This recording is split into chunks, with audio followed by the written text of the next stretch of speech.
And now to the author of the choke theory, as Dr. Jensen indicated, Senator King.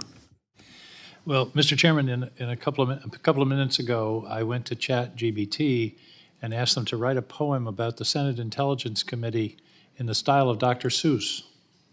I want to share it with you.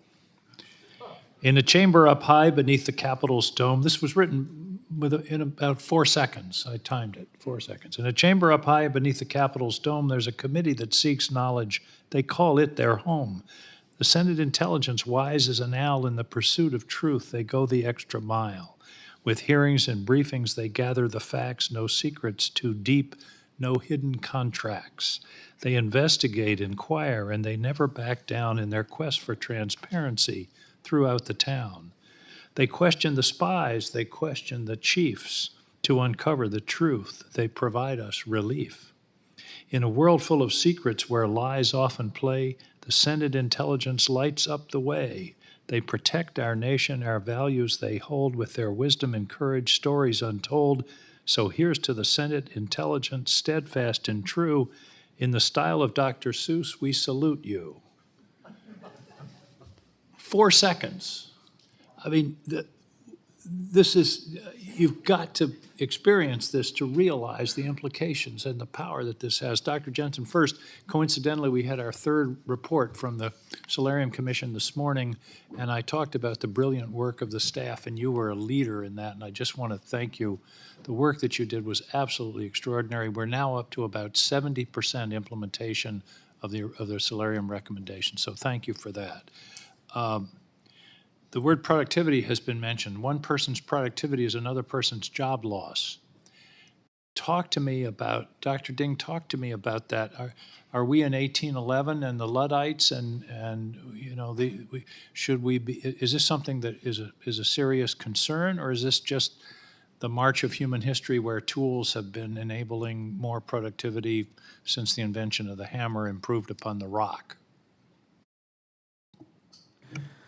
It's a great question. I think it also aligns with some of the statements that Vice Chair Rubio was talking about in terms of job displacement.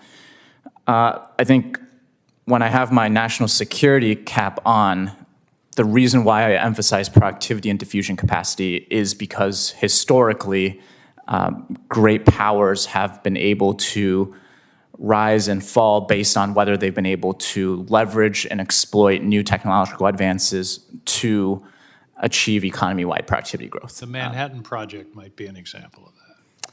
Yeah, I think for me, it's less about like the moonshot, the moonshot singular technological achievement. It's more about who can diffuse electricity at scale, or who can intelligentize the entire economy at scale. And to your point, there are debates among economists about whether the future job displacement by AI and robots would be greater than the jobs that would be created by some of these new technologies.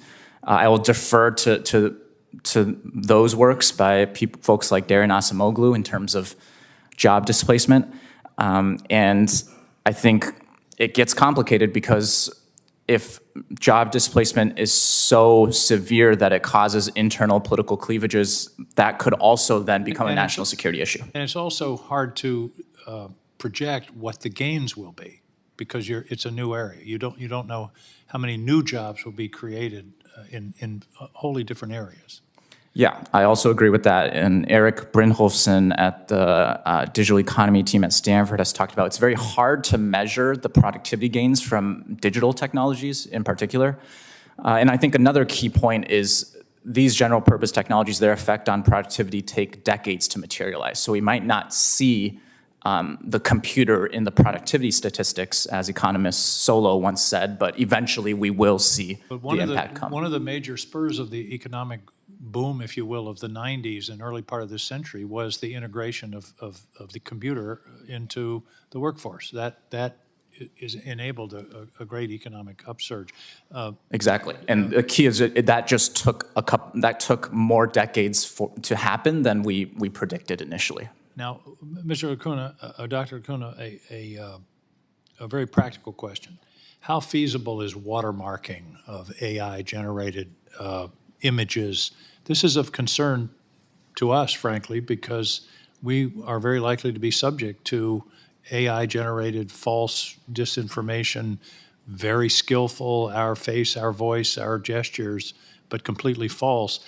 How feasible is it to require that that AI-generated images on Facebook or on TikTok or Instagram all be watermarked or labeled in such a way so that the consumer will know that they're looking at something that isn't real? Is that technically feasible, and is that something we should be thinking about here as we're thinking about regulation? Senator, this is a very timely question, of course. It is technically feasible. The main issue is for a common standard to be adopted industry-wide. So there needs to be a common way of watermarking in visible or invisible way using steganography. The fact that the process by which a piece of information has been produced. This can be done with images and video and audio, such that a computer can detect whether the system has been generated by a generative AI system. But the user will have to not counteract it, will have to use the products to produce it that obey that standard. And so that needs to be adopted industry-wide. The problem is much more complicated for text. There is no easy way to hide a watermark inside of a text. People have tried to do this by kind of manipulating the frequency of different words, but it's very far from perfect. But for text is produced by humans. It's not like, it's not like a photograph which you can take anywhere. Text, in the end, the person posting the text has to be responsible for that content. So we should not have liability protection like Section 230. Publishers should be responsible for what they produce? Senator, I'm not a lawyer. I know that Section 230 has been crucial for the success of the and the development of the internet. But I would certainly be happy to put you in touch with Chairman, experts. I hope the panel will help us on this watermarking question, because I think that's something we really need to understand, and that may well be part of whatever legislation we're developing. And we need your expertise on that. The consumer should know what they're looking at. Thank you. Thank you, Mr. Chairman. I concur, and I think the notion that there could be 7 or 8 or 10 different standards if each platform chose may not get us there. With apologies to my friend Mike Rounds, Senator Langford. Well, thanks for apologizing to Mike Rounds that I'm going to be up next. I appreciate that. So